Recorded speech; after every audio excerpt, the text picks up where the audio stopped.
طلع البدر علينا من ثنيات الوداع وجب الشكر علينا ما دعا لله داع أيها المبعوث فينا جئت بالأمر المطاع. مسجد قبلتین اس عظیم واقعے کی یادگار ہے جو تاریخ اسلام میں پیش آیا. نبی اکرم صلی اللہ علیہ وسلم کی یہ خواہش تھی کہ مومنوں کا قبلہ وہی گھر ہو جو ان کے والد ابراہیم نے اللہ تعالیٰ کے حکم سے مکہ المکرمہ میں بنایا تھا.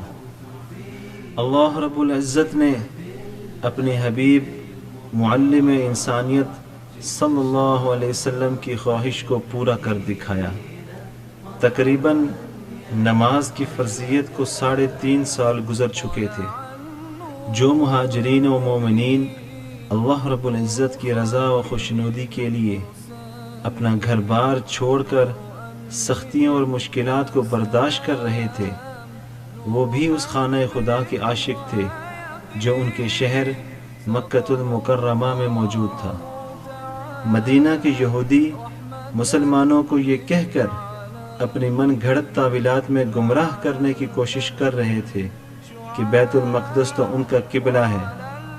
قبلہ کی تبدیلی جو بیت المقدس سے مکہ المکرمہ کی طرف تھی صرف ایک گزشتہ تاریخی واقعہ نہیں بلکہ اس نے امت اسلامی اور گزشتہ امتوں کے درمیان ایک حد مقرر کی ہے، خصوصاً ان یہود کے لیے جو موسیٰ علیہ السلام کے جھوٹے پیروکار تھے اور ان لوگوں نے اپنے ہاتھوں سے دین اور کتاب میں تحریف کی تھی. دراصل یہ واقعہ مومنین کی ایمانی پہچان کو دوسروں کے تہذیب و تمدن اور دوسری امتوں سے جدا کرتا ہے. مسجد قبلتین مدینہ کے غربی جانب وادی عقیق کے ساتھ واقع ہے.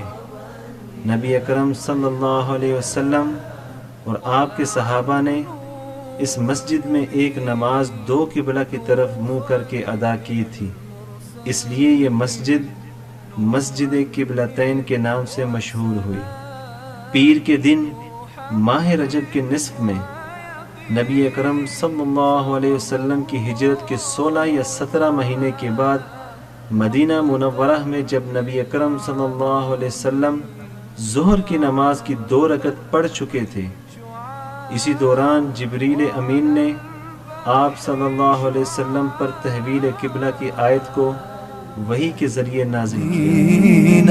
مرحبا یا خیر دار طلع البدر علينا من ثنيات الوداع وجب الشكر علينا. نبی اکرم صلی اللہ علیہ وسلم کی خواہش تھی کہ ان کی قبلہ کو اللہ رب العزت بیت المقدس سے مکہ المکرمہ کی طرف موڑ دے تاکہ دشمن کے من گھڑت پروپگنڈے اور جھوٹی تعویلات سے نجات حاصل ہو، اور ان کا آبائی قبلہ جو حضرت ابراہیم علیہ السلام کا قبلہ تھا ان کے لیے قبلہ بن جائے.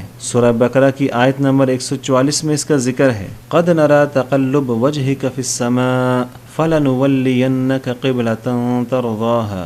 ہم دیکھتے ہیں کہ آپ اپنا منہ بار بار آسمان کی طرف کر کے تمنا کرتے ہیں کہ قبلہ کو تبدیل کیا جائے، ہم اسی کو آپ کا قبلہ بنا دیتے ہیں.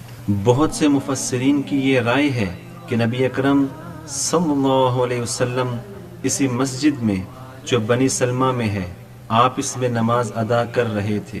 بعض مورخین نے اس طرف بھی اشارہ کیا ہے کہ تحویل قبلہ کے بعد نبی اکرم صلی اللہ علیہ وسلم نے ایک قاصد بھیجا تاکہ وہ دوسری مساجد کے لوگوں کو تحویل قبلہ کی خبر پہنچائے. جب یہ قاصد بنی سلمہ کی مسجد تک پہنچا تو لوگ نماز عصر میں مصروف تھے. اس نے بلند آواز سے صدا لگائی کہ اللہ کی قسم میں نے نبی اکرم صلی اللہ علیہ وسلم کے پیچھے کعبۃ اللہ کی طرف منہ کر کے نماز ادا کی ہے. مومنین نے یہ سنتے ہی بلا اعتراض اور بلا جھجک اپنا رخ کعبۃ اللہ کی طرف کر دیا.